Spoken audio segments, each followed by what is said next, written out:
Today I wanted to share something that I've been putting into my practice. Is a talk that Venerable, she has given it a number of times here at the Abbey, and I found some of the notes that I took a few years ago on grieving. And this grieving comes in a lot of different forms, and the loss can be anything from losing a job, your health, wealth, reputation, relationships, but the ones that I'm thinking of right now are loss of dear ones. And this is not just loss to death and violence, accidents, but also the coming and going of people that we care about in and out of our lives. And here at the Abbey, as many of you have, seen, that we've had a few losses here at the Abbey the past few months. And so I wanted to share some of the Venerable's definition of grieving, which has been very helpful for me to continually bring to mind.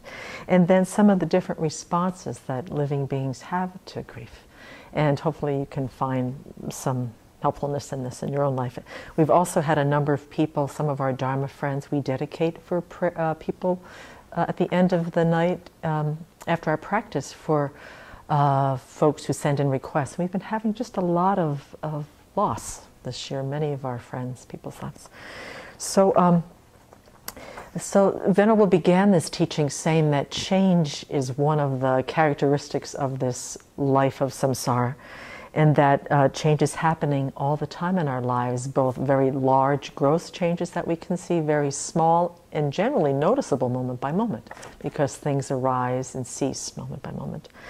And that grief is adjusting to a change that you didn't want or that you didn't expect.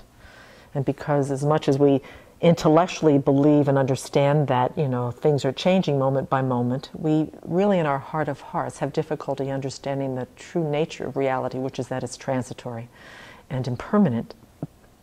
And so we finally know in our hearts the truth of this life that's changing moment by moment. Grief is a process of helping us to adapt to the changes that arise.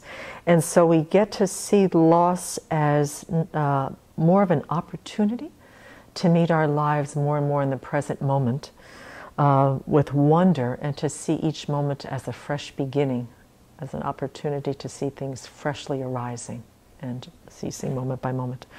So there are different responses to loss in our lives. And I wanted to go through a few of these because this has also been helpful to identify for me. The first one is disbelief. And this happens even with folks in our lives and pets in our lives that are terminally ill, or they're very, very old and they are in decline. When the day of their passing happens, because we're still very much in the core of our hearts believe that they're not going to happen, it's not going to happen yet, is that there's this disbelief on how could it happen. And because the body is there, but the person is gone, the disbelief becomes even more apparent, because so much of who they were, we identify with the body. And so there's this corpse laying there, but the essence and the qualities and that which we cherished is not there. So there's this disbelief in our minds. The second one, which is loss or sadness, this is the missing. This is wishing that they were still with us. And this is that we can't see our lives being happy without them.